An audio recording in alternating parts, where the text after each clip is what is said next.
Welcome to Pullback. I'm Kyla, and I'm here with Kristen. Heyo. Each episode, we challenge ourselves to try something new in ethical consumption, then we tell you what we learned, fuck-ups and all. And this episode, we actually did our first difficult challenge in a while, I think. I don't know, what do you think? I didn't find it super difficult, to be honest, because in pandemic life, I'm mostly buying single ingredients, but I think it did prevent me from buying chips for like 2 weeks, so. Yeah, I found myself looking at the ingredients list more than I normally do because, well, this episode we're talking about palm oil and our challenge was to go without for 2 weeks. I think it ended up being almost 3 weeks. And because palm oil, I'm sure you're going to get into this right away, but palm oil has like 150 million secret names. So I had to Google like every ingredient on everything I was buying if it wasn't a single ingredient item and just be like, is this palm oil? Yeah, anything that wasn't like clearly another thing, it could be palm oil, who knows? We'll talk about that. Yeah. So I wasn't perfect at this challenge. My biggest mistakes were mostly when people handed me stuff. Like someone was like, "Oh, here, have a Twizzler," and I was like halfway through the Twizzler, like nomming happily, and then I was like, "Oh no, there's probably palm oil in this," and there is, yeah, for sure. I think that's how we get you on every challenge. Is like people just start giving you things you shouldn't have. I know. I'm starting to realize like how kind and generous my friends are. Have a Twizzler, Kyla. Oh my goodness, thank you. Well, and also I think I mentioned this to you, but because I started back at the bookstore that I work at sometimes, it's like the one of my few jobs that's slowly reopening. But because we were closed over Easter, we had all this Easter chocolate that was just gonna get thrown away. So they gave some of it to us, and I was like, well, there's definitely going to be palm oil in some of this, but food waste is worse, I guess, and I'm not paying for it, so I don't know. Let's just hang on to it and eat it today now. You've got to binge it in the 24-hour period we have. Wait. Actually, it's not even 24 hours. It's like 12 hours between palm oil and plastic free. So wait, I thought that stuff that we already owned was off the hook for the plastic free. Does it just have to stay in my cupboard now? Oh no. We'll have to sort that out. I'm not going to count stuff that's already in my house. I'm just on the record for that now. Fair enough. All right. So should we talk about palm oil? Yes, please. I'm actually really interested in this topic, personally. This is one that I find very upsetting, but also like it's just so big. It's such a big topic. Yeah. I would say it's like kind of on the scale of clothing in the sense that it like touches on a whole bunch of different problems. And I think that's really interesting because it is really like a narrow, like it's one kind of oil that really wasn't used that prominently until recently. So it's a kind of a cool story. Okay, cool. I'm really, really excited. Tell me. I mean, I don't know if excited is the right word.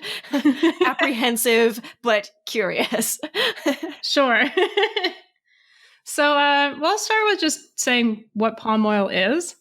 So palm oil, it basically comes from the fruit of oil palm trees, which it's kind of straightforward. Palm oil, oil palm, you know.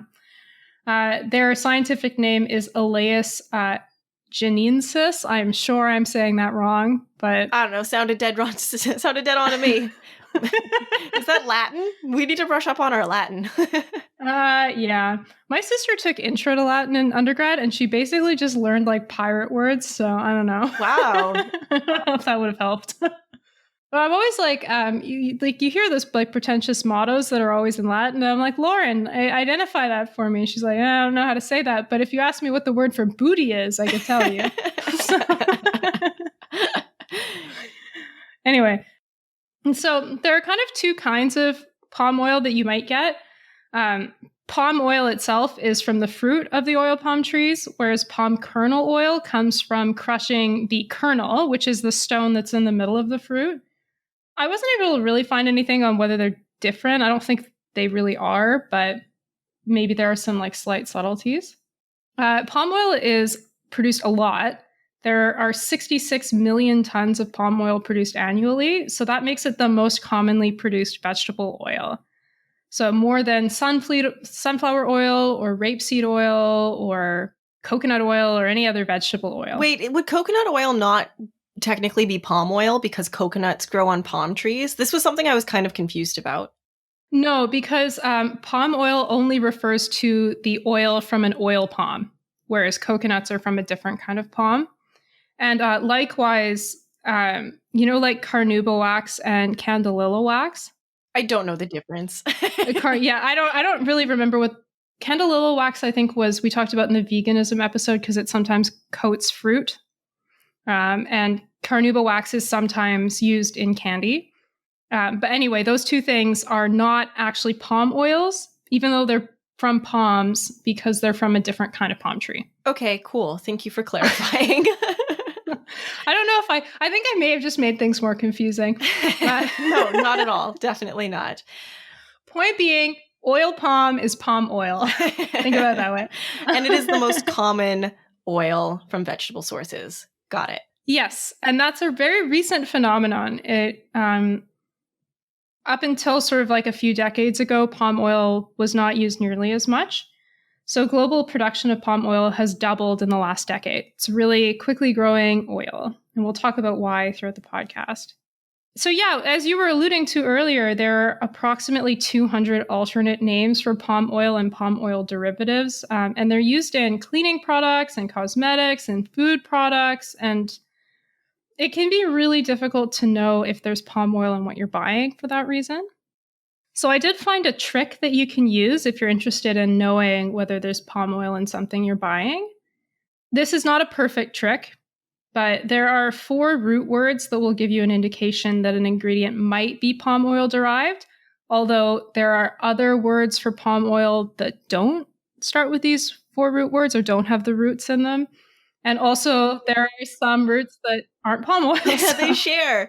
Yeah, there was one, because I know one of the root words is probably palm. Yeah. But there's like a vitamin K palmite or something is an ingredient that I would sometimes see. And I found out in my research when I was trying to decide if I could buy something that vitamin A or vitamin K or whatever palmite isn't always from palm, even though the word palm is in it. So I was like, oh, interesting. This just makes it way more difficult. Yeah. So usually, though, you can, because we'll talk about this a little more, but oftentimes the reason palm oil is used is because it's cheap. And so for that reason, it's become pretty ubiquitous. So if you're buying something and you don't know whether it's palm oil and it has one of these 4 root words, it might not be, but it probably is palm oil. I just think that's probably a fair assumption to make. So yeah, the first root word that you can look for is palm. I'll just list a couple of the ridiculous names that are here. So have you ever seen palmitate in anything, Kyla? I don't even know. I definitely have. I've definitely seen it a lot, but I cannot remember what products it's in. Yeah, I have no idea what it's in. There's also palmoline, palmitic acid, palmityl alcohol, hydrated palm glycerins, and ethyl palmitate. So those are all some variations with palm that you might see, although there are just a whole bunch more. The next root word you might see is stear, so S-T-E-A-R. So you might see sodium stearate as one of them, or stearic acid. And then there are 2 that I found when I basically went through my cosmetics and looked at the ingredients list. And there was a powder foundation that I had 2 palm derivatives in it, and they both were ridiculously long. So I'm going to attempt to pronounce them. So the first one is pentaterithyl. Wow, that was really good sounding out. Yeah, and I'm not even done. Tetrasostearate. So that's one. I interrupted you halfway through because I was like, it must be done by now. Nope. That was just the first word of 2 for that one. And then the other one is octyl dodecyl stearoyl stearate. So those are both palm derivatives with stear in them. Then the other 2 are lore. So you might see stuff like sodium lauryl or sodium laureth. That's an option. And then the last one is glyce, although this can often be other things, I think. But Glyceryl, hydrogenated palm glycerides are two examples of that. So if you see any of those 4 root words, then that might be an indication that there's palm oil in something. But if you don't see those 4 root words, it doesn't necessarily mean that what you're eating is palm oil free. Yeah, we'll share, I found a website, I'm sure you use the same one, that has a list of, you can look it up, all the different words for palm, or at least as many as they could list. So we'll share that as well. I was using that when I was looking at ingredients and stuff. Yeah. Another thing to note is that sometimes palm oil can be labeled generically as vegetable fat or vegetable oil. So even if you're looking really carefully for those specific names, you might not necessarily know. Although the EU has made a rule, so if you live in the EU, then palm oil can't be labeled as generic vegetable oil, so that trick can't be used against you. But yeah, when I was doing my challenge, I don't know about you, but anytime I saw an ingredient that just said vegetable oil, I had to put the product down because I was like, well, yeah, probably palm. I don't know, but it's not. I can't. This is a challenge, so. I actually emailed McDonald's Canada to ask because they listed vegetable oil as an ingredient in their fries. And I was like, can you be more specific? And I sent that 2.5 weeks ago, and they've gotten back to me twice to say that they're elevating it because they don't know. And I was like, cool. Oh no. But then I looked it up. I looked up McDonald's in the UK, and probably because of that EU ruling, and they've only just left the EU, they listed all of their ingredients properly, and they're not using palm oil in the French fries in the UK, so I assumed that the ones here are probably safe, and I ate a few. Nice. Yeah, my version of that was I had bought ice cream, and I was like, oh, fuck, palm oil challenge. But it turned out I was okay. There's no palm oil in it, so I was accidentally not breaking our rules.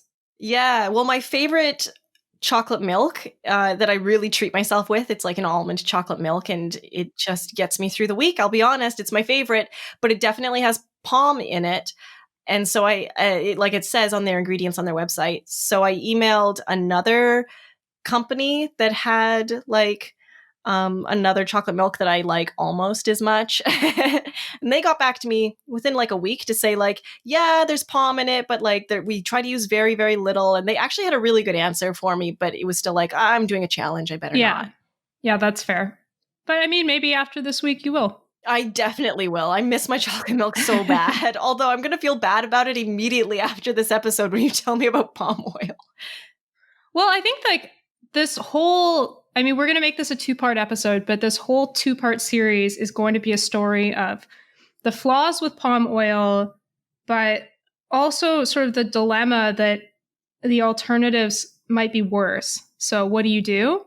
So I don't want to spoil the ending because otherwise people won't listen to part 2, but I was like, yeah, okay. I know that palm is bad, but I also know that you're about to tell me, but I from what I could tell, it's the lesser of all evils, and it's still pure evil. So I was like, what do you do? And I was like, Kristen will tell me. Yeah, it's definitely complicated. So we will talk about that. But before we do, we should talk about where people might find palm oil and things like that. So the first thing to note is that palm oil is in a lot of stuff that you'd buy at the supermarket. So more than 50% of packaged supermarket products contain palm oil. You can look for it in packaged foods like pizza, donuts, chocolate, margarine, noodles, ice cream, bread, chips, cookies, all the good stuff. Literally anything with more than one ingredient. Basically, it's used wherever you need a fat of some kind in food. So anything delicious. It can also be found for similar reasons in personal care products and cosmetics. So deodorant, shampoo, toothpaste, lipstick, stuff like that. And there are also some cleaning products that have palm oil in it. The 2 other places that palm oil is found are in animal feed, which it doesn't directly impact the consumer, but it is sort of like soy in that it gets fed to animals, and increasingly in biofuels. And that has something to do with the European Union's rules around biofuel sustainability. I didn't look into that much, but it seems to be a big driver of demand now, so it does kind of matter. Another thing with palm oil is that in African and Asian countries, palm oil is a popular cooking oil. So you might not necessarily see it as much in packaged products, or you do, but you also see it in just, it's like their version of canola oil a lot of the time, or sunflower oil, or whatever the local oil you use is. So about 40% of the world's palm oil is consumed in China, India, and Pakistan. And a lot of that is because it's used as a cooking oil there. If you look at the breakdown of the palm oil industry, the food industry uses about 72% of all palm oil. So most palm oil is going into either cooking oil or those packaged products. And then another 18% is taken by cosmetics and cleaning products. And then the remaining 10% is biofuels and animal feed. So that's the breakdown there. So why is palm oil in everything? Palm oil has a lot of useful properties, and that's part of the reason that you see it so often. So one of those is that it is semi-solid at room temperature, which means that it can keep spreads spreadable. So if you're thinking about like a hazelnut spread or something like that, palm oil can often be used because the consistency is good, and it's what people want in the product. Palm oil is also resistant to oxidation, so it can give products a longer shelf life, which is something that businesses want. Another benefit is that it's stable at high temperatures, so it can help give fried products a crispy and crunchy texture, which is another thing that food companies really enjoy. Man, so far you're making this thing sound amazing. Yeah, it's actually, palm oil it's a really interesting product because it's sort of a miracle oil in a lot of senses. And the challenge is this, that we're being very irresponsible with how we grow it.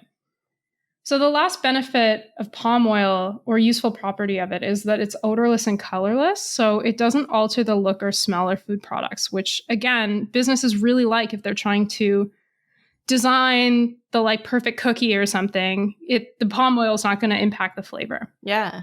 So in addition to those useful basic properties, palm oil is also used in some products because of its health properties, actually.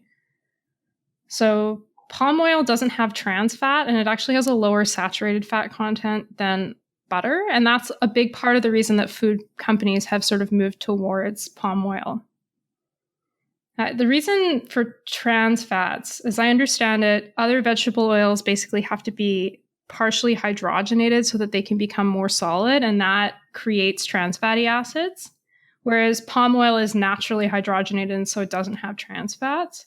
So a big part of the shift towards the use of palm oil was food companies were sort of looking at the scientists as there was a consensus forming around trans fats. And they were saying, oh gosh, the public doesn't like trans fats. We're seeing an emerging consensus that it's unhealthy, so we better find a way to get trans fats out of our foods. And voila, palm oil was there, not having trans fats and also being really cheap. So that's great. Another reason is actually animal rights to a certain extent. Because palm oil and palm oil derivatives were able to replace animal-based fats in foods and cleaning and personal care products. So, for example, you used to have soaps with animal tallow in it a lot of the time, and palm oil was able to have the same properties as that. And so it made them the only suitable plant-based alternative. I think at the time, I think now there are some other alternatives, but it was sort of a big benefit of palm oil is that it could replace these animal products that consumers were sort of pushing the market towards. They wanted plant-based alternatives. And then the BSE outbreaks, bovine encephalopathy, I don't know what it stands for. But the BSE outbreaks that were happening to cows, like mad cow disease in the late 1980s and early 1990s, that really pushed a consumer consciousness away from animal byproducts, and it triggered a larger shift toward palm oil.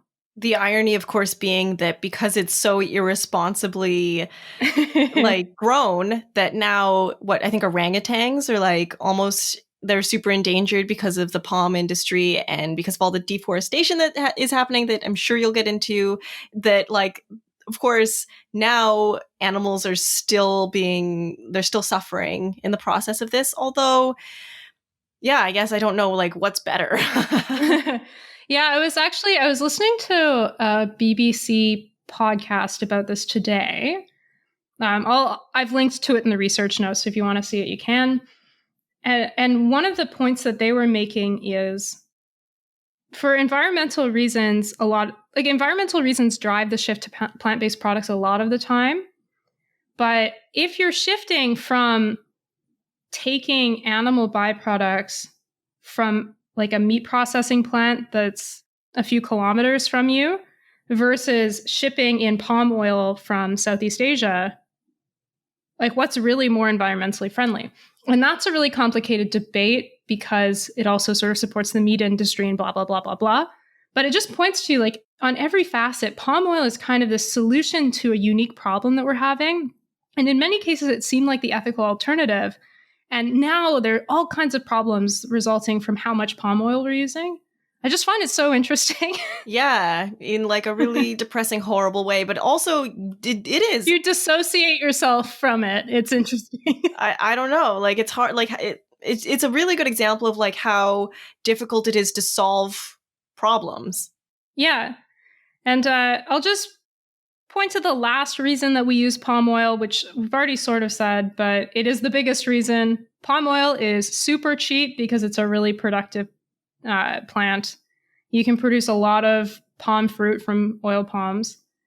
And so that's part of the reason that it is such a ubiquitous item in a lot of industries today. It's just super cheap. Who doesn't like cheap additives? So in terms of where palm oil is produced, oil palm trees are actually native to West Africa, but most of the palm oil that's produced today is actually produced in Southeast Asia. So oil palm trees were basically brought to Southeast Asia in the 19th century, and for that reason, they were there, and now Malaysia and Indonesia are the biggest palm oil producers. They produce about 87% of global palm oil, so almost all of it, although that's starting to change a little as palm oil is growing. It's starting to be cultivated in other places. So yeah, there are 42 other countries that also produce palm oil, and that includes West and Central Africa, which is where oil palm plants are initially from, as well as Southeast Asia. So there are other countries other than Malaysia and Indonesia and Southeast Asia that produce palm oil. And then Central and tropical South America. So it's hot, humid places. That's where oil palms grow. I wanted to talk a little bit about palm oil production because when we start to talk about the ethical problems with palm oil, having that context is going to be pretty important.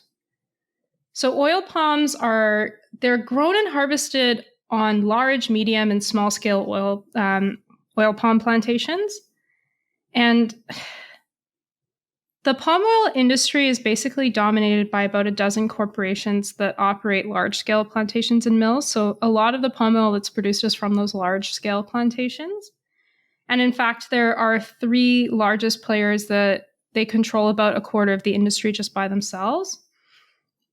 So that's Hewson, Maas, Wilma, and Simdarbe. We will talk a little bit more about Wilma later, but just important to note that these are really big multinational companies, but they are actually, in the scheme of the agribusiness industry, they're actually fairly small.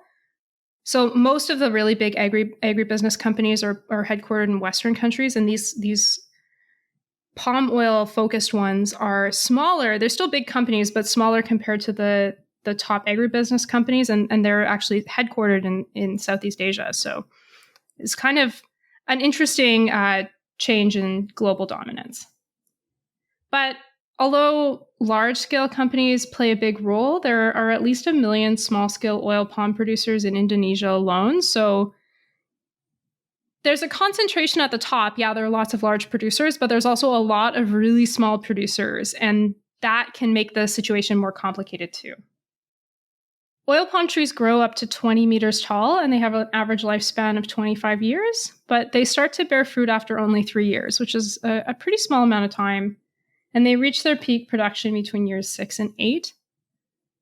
So basically what happens, you've got these oil palm trees, and they have fruit bunches that they can contain between 1,000 and 3,000 individual fruits, and the fruits are all the size of plums. So on these fruit bunches, and the bunches weigh somewhere between 10 and 25 kilograms. So you can kind of imagine that harvesting the fruit of oil palms is pretty physically demanding, right? Because you've got to go up this this tree that can be about 20 meters tall and hack off branches that have these fruit bunches that are between 10 and 25 kilograms heavy. And you're doing that using a long steel pole with a sickle at the end. And it's hot and humid because that's the only place that oil palms grow. So it's kind of, yeah. I genuinely cannot imagine. Like, as soon as you said they were like 10 to like 20 kilograms heavy, I was like, wait, what? Because you have to climb up to get them. Like, climbing a tree to get the fruit isn't bonkers enough when it's already, you said 20 meters tall? Jesus. Did I say? Yeah, 20 meters tall. That's tall, man. Ah. Yeah. I was, one of the interviews that I was listening to, a journalist was trying to climb up and cut down one of these branches. And she was like, it's too hot to do this. And eventually she gave up and the guy that she was interviewing had to go up and cut one down. See, that's what kind of challenges we need to do. Yeah, but, just start hacking off trees. The city of Ottawa will be so upset with me. Yeah, I don't know if there's any trees tall enough for me to climb and hack something off here. Yeah. So another thing is, like sugarcane, oil palm fruit has to be processed within 20 or really quickly after harvesting. So for the case of oil palms, it's 24 hours. And for that reason, there are also these palm oil mills that are usually situated within the country, and that can be a source of problems too. Anyway, that's all the context that you need to know about oil palms before we start getting into all the problems. So should we talk about the environment first? Yeah, because that's, well, wait, I thought that would be the biggest one, but now that you're starting with it, I don't know. It's a big one, yeah, and it's probably the one most people have heard of. We'll talk about people, I think, in the second part of the series. But people will probably have heard of deforestation being associated with palm oil before.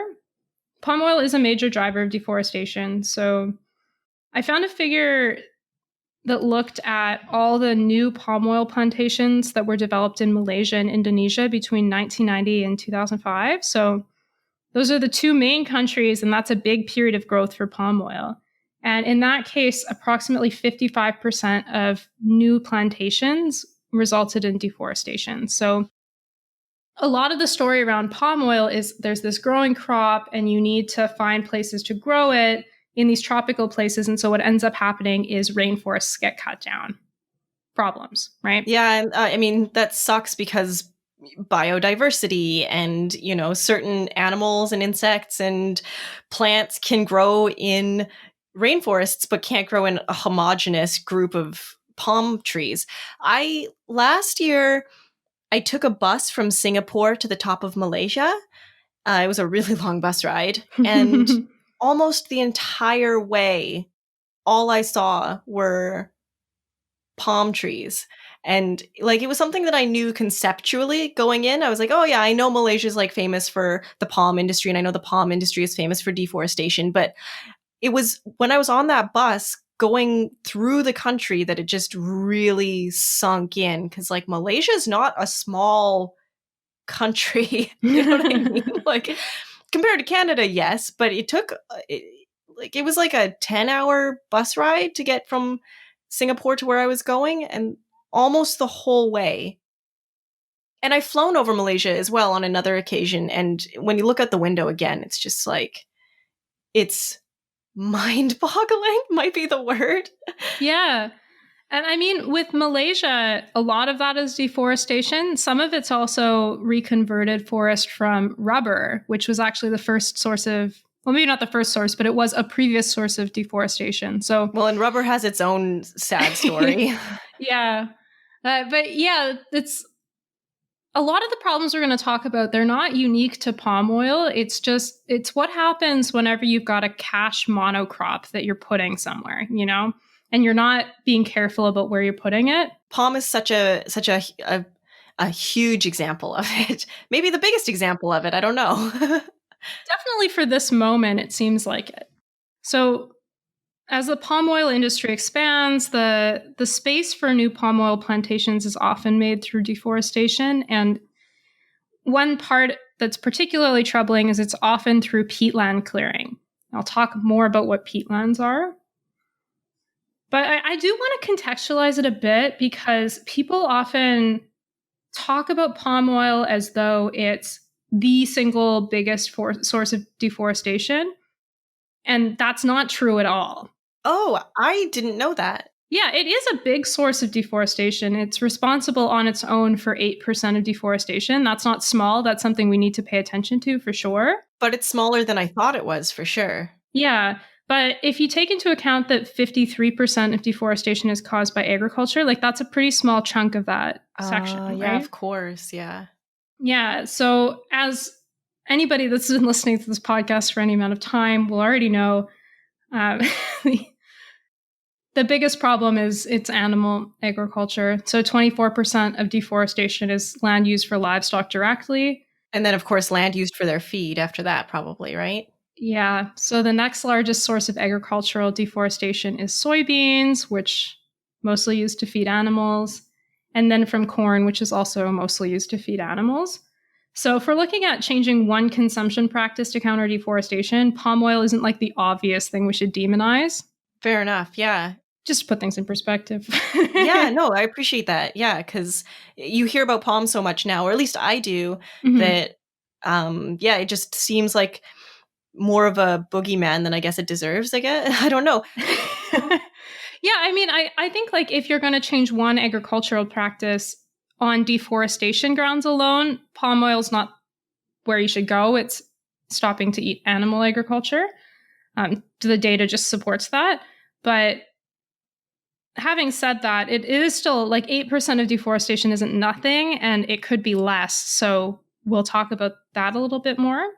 I also want to put it a little bit more in perspective to just say, even in places like Indonesia, where you have a lot of palm oil production, like land clearing for pulp, paper, and timber is actually still a bigger source of deforestation. So, oh, wow. Yeah. So if we stopped producing palm oil today, we wouldn't stop the deforestation problem, which is not to say that we shouldn't care about deforestation in palm oil. We should. Part of the reason for that is that the forests that are being cleared for palm oil plantations are in some cases really biodiverse, or there's in some cases particularly efficient carbon sinks. So it's like a double whammy. In particular, Indonesian forests are really efficient carbon sinks. They're actually, in some cases, even more effective than the Brazilian Amazon per hectare for trapping carbon. And that is because they're something called peatlands, which they're basically low-lying rainforests that are located close to coastal areas. So the peat basically exists under the forest, and that it's essentially just an accumulation of decayed vegetation. And it was formed because there are swampy conditions where plant material fails to fully decay, and it can be up to 10 meters or more. And that can be sort of an accumulation of thousands of years or longer. So that's all like stored carbon that's at the bottom of these forests. And the problem is that, I mean, it's really great. These peatlands are really effective carbon stores. They can store up to 20 times as much carbon as tropical rainforests on normal mineral soils. So there's this they're this super potent carbon store. But the problem is that as the forests above them are deforested, those sinks are released, and it makes them something that has been basically called a carbon time bomb, which you don't want. No, that sounds awful. Well, and also deforestation often involves burning the forest. So it's like it's bad. It's not good. No, we'll talk more about climate change a little later, but just to say that that's a particular reason why, even if the number is only 8%, maybe this 8% matters particularly more because of the kinds of forests you're deforesting, you know? And the other thing being, palm oil is expected to double in the next decade, right? So as it continues to expand, that 8% might become 16%, and that wouldn't be good. Yeah, especially as it looks like more and more people are moving away from animal products. So that would give palm a bigger foothold. Yeah. Yeah. Yeah. So there's an impact of palm oil. It's maybe not as catastrophic as it's sometimes been made out to be, but it is still bad and we should be worried about it. And because palm oil is growing, that effect's going to get worse over time. At the same time, palm oil could be a lot less destructive if we were sustainable about it, right? So you could reduce or avoid deforestation by planting in areas that have already been deforested. And that would solve a lot of our problems at once. Well, I want to talk particularly about biodiversity loss as well. You've already sort of alluded to it, but maybe we'll cover it in a little bit more detail. So this problem, again, it's connected to that deforestation problem because it's the destruction of ecosystems that these animals are living in. So palm oil expansion could affect 54% of threatened mammals and 64% of threatened birds globally. That's a lot. Yeah. Yeah. Some of the species that are threatened by palm oil expansion include the cotton-top monkey, the chimpanzee, Sumatran tigers, African forest elephants, orangutans, gibbons, sun bears, which makes me really sad. They're super cute. Yeah. And kangaroos and cassowaries. Oh, I love cassowaries. Right? I was just going to say they're the ones I don't feel bad about because they're basically raptors. For anyone who doesn't know what a cassowary is, Google it right now. It is a huge, terrifying bird that I saw a whole bunch in Australia. And every time I saw it, I felt like I was like, did I accidentally hop in a time machine? It's like if you were like, hey, what if I took an emu, already a terrifying creature, and I like put a cleaver on its head? Cassowary. Yeah, I just thought about them as like just if turkeys were is twice as big as like a teenager. You almost made me do a spit take all over my laptop. They're really weird, but I love them. They're super cool animals. They're like the only animal that can eat this type of poisoned tree, and they eat their seeds and then they poop them out, and without cassowaries you lose that tree. Oh, great. So they can withstand poison, so I can't defeat them in any way. That doesn't make them less terrifying. Yeah, however scary you thought they were, they're scarier. Oh, man. Yeah, they're terrifying creatures, but I understand ecologically why we want them to continue to exist. So yeah, one example that I found is, orangutans are sort of the species that's been used as the poster child against palm oil. There are apparently somewhere between 75,000 and 100,000 critically endangered Bornean orangutans, and about 10,000 of them are currently found in areas allocated to palm oil. So you can imagine as those are like expanding and expanding, that puts even more of this already critically endangered population at risk. So in addition to the direct loss of habitat from just clear-cutting their homes, palm oil plantations also increase human-wildlife conflict with species that are endangered. So orangutans, again, are a good example of this.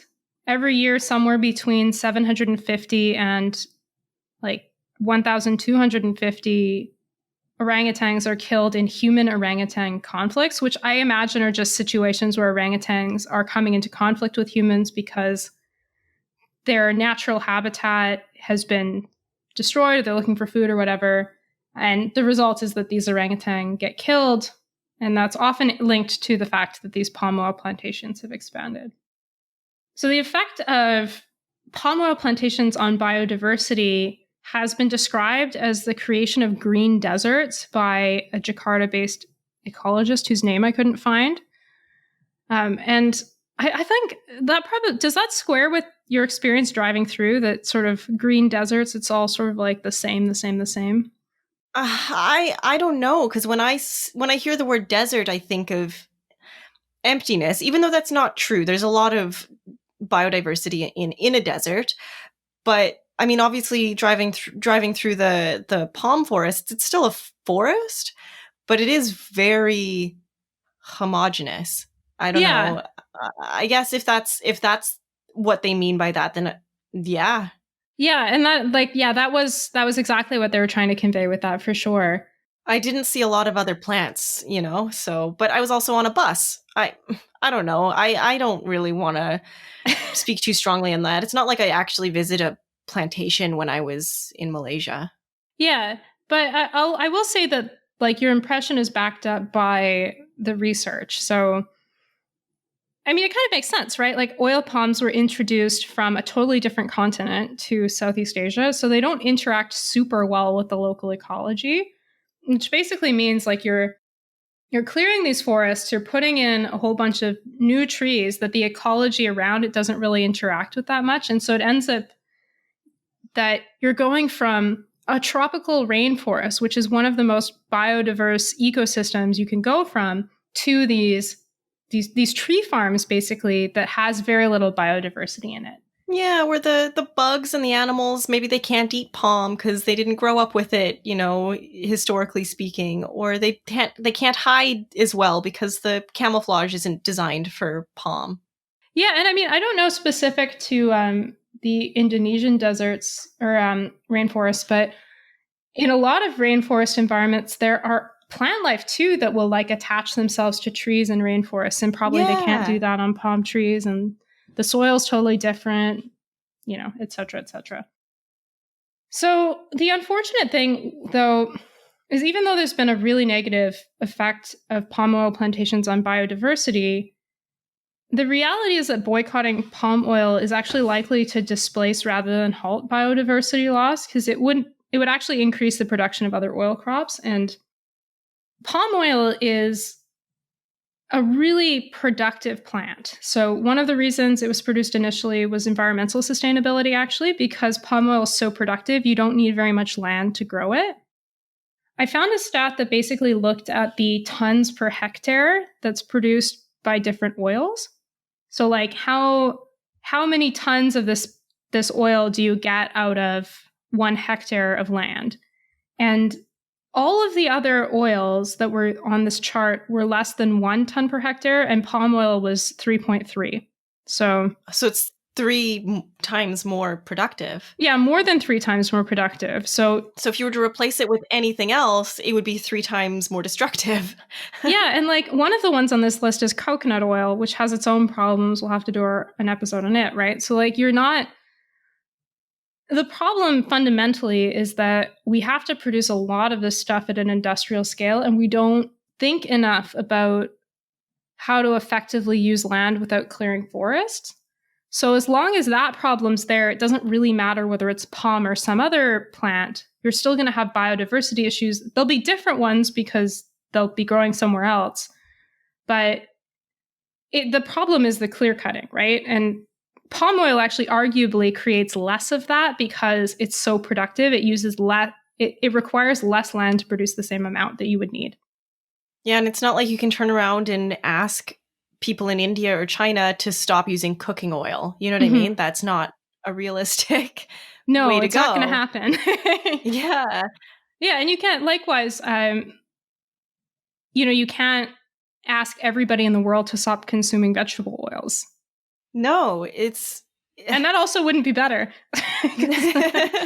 So there's going to be a demand for oil, for animal oils of some animal or plant oils of some kind, and people have to be able to put it in food. And they just are going to. You have to consume fat. That's a thing that human beings consume.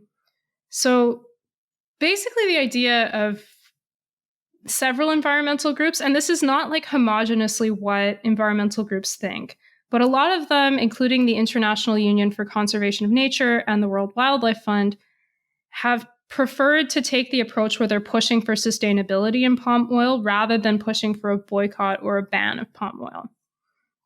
That's not universally what all NGOs think, but it's an approach that I personally think is a smart one, just given that dilemma, right? That like you have to have some replacement for palm oil, and it kind of seems like the alternatives will be worse. So you might as well make this as good as you can. Yeah. That's kind of where I was landing on it. Yeah, so sustainable palm oil would basically involve putting an end to the clearing of native tropical forests for new palm oil plantations, and it would limit demand for palm oil to non-food uses. So a lot of environmental advocates are calling for getting rid of the use of palm oil in biofuels and for animal feed. Sustainable palm oil would also mean asking existing palm oil plantations to manage their land responsibly by setting aside forests and other areas identified as important for biodiversity and for carbon. You want to talk about climate change a bit? Yeah, I mean, we've been dancing around it this whole time, so let's just dive in. Yeah. So as with deforestation and biodiversity, the problem here is land conversion. So forests and peatlands are carbon sinks. We already talked about how Indonesian peatlands are particularly good carbon sinks. And when these lands are converted into plantations, it releases greenhouse gases. And we also lose those carbon sinks over the longer run. So actually, this is kind of sad, but Indonesia's peatlands have gone from being a carbon sink to a globally significant source of emissions thanks to deforestation and the resulting forest fires. So oil palms do also absorb carbon dioxide. They are plants, but they do it less effectively than forests. So on net, you're losing out. Yeah, and then add, of course, the fact that in order to grow them, people are burning forests and releasing this peat carbon sink that, I didn't phrase that very well, but you know what I'm trying to say. Yeah. So when fire is used to clear lands for oil plantations, that, first of all, as you were saying, emits greenhouse gases. It also creates air pollution. So you have these smoggy areas, and that's shitty for everybody that lives around forest fires. We've talked about this on the podcast before. Forest fires suck. And actually, hot take. Literally I didn't mean hot for that to be a pun.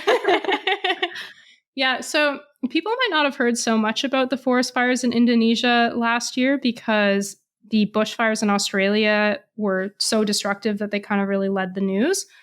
But they were also a big problem in Indonesia, and 80% of the fires that existed there were being set to clear land for palm oil plantations. So it was a big public discussion around the Amazon rainforest fires that soy crop fires were causing part of it. And Bolsonaro was not preventing the setting of fires to clear the forests. I think he was encouraging it. That was a platform he ran on or something. Was yeah, he's great. He's I'm going to make the industry better. I don't know. I haven't been following Brazilian politics as closely as maybe I should, but I vaguely remember him having a pretty crazy platform when he was running a few years ago. Yeah, environmentalists were like, nah, bro, don't do this. And he was like, yeah, let's do this. And then the companies were like, nah, bro, you're going to make us look crazy. We don't want that. Yeah. But that same thing is happening with less Bolsonaro. But the same basic problem is happening in Indonesia with palm oil plantations where these fires are getting set when people are clearing land. And that's a major contributor to wildfires that, as the climate warms, become increasingly out of control. So we may not be able to get a handle on deforestation over the long run if there's a tipping point that's reached and these forests are no longer stable. And they just burn burn out of control. Nobody's even trying to do it. It's just doing it on its own. Yeah. So the challenging thing, again, is that oil palm production is more productive than substitute crops. And, there are other problems associated with the substitutes. So we would likely have to convert even more land to keep up with demand if we wanted to go that route. So the last environmental harm that I want to talk about is chemicals use and pollution, which palm oil plantations, they basically use a range of pesticides and herbicides as well as large amounts of fertilizer. And these products can pollute soil and groundwater. We've talked about those kinds of environmental problems in the past. And although palm oil plantations aren't large users of pesticides and fertilizers overall, so they're not you're not using fertilizers and pesticides on palm oils to the same extent as you are in the wine industry, for example, but they are in use and they're often used indiscriminately, partially because there's just not a lot of regulation. And that can result in water pollution and also harms for workers. So chemicals can pose a big risk to the people that are working on palm oil plantation. And one example that I was able to find was an herbicide that's used on palm oil plantations called paraquat dichloride, or paraquat for short. And it's a highly toxic chemical that's actually banned in the EU and a lot of other countries for that reason.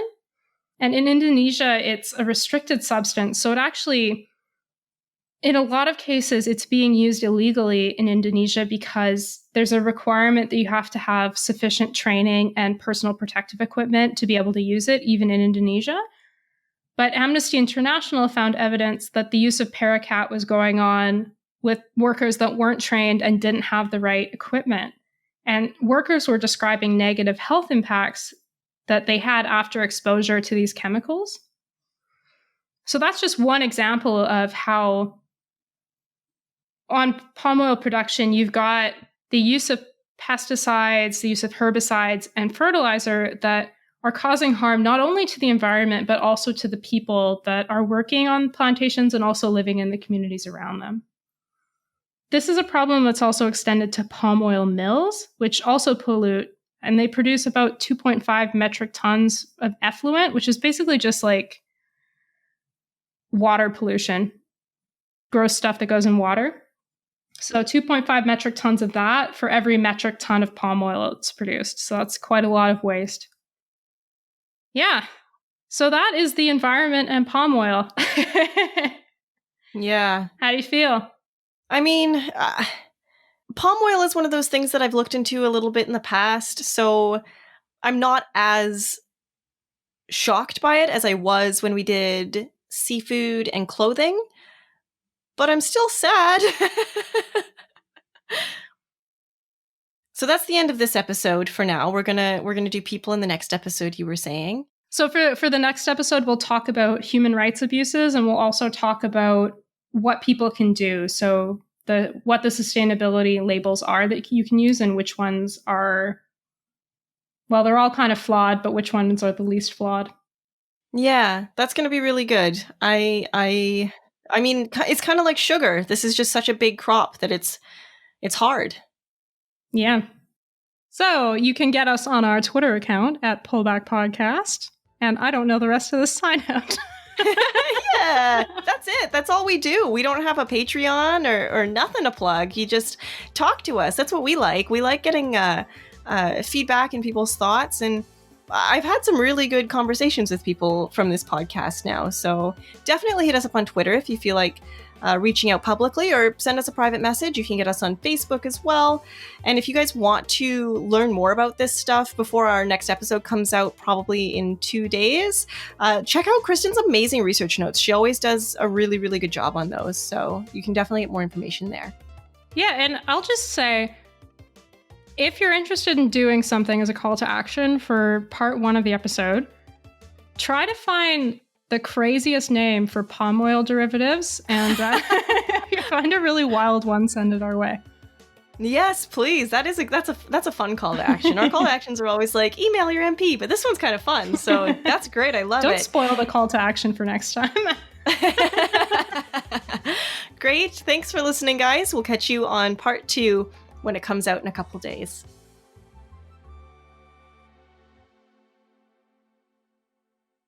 Wait, what is our Twitter? I think it's Pullback Podcast. I think so. I think it is, yeah. You can do the Twitter. I always do it. No, I don't know how to close this out. It's Pullback Podcast. So I haven't learned that skill yet. Oh, do you want me to try? I mean, if you want. I just forget what our Pullback handle is. I'll put on my best Kyla hat.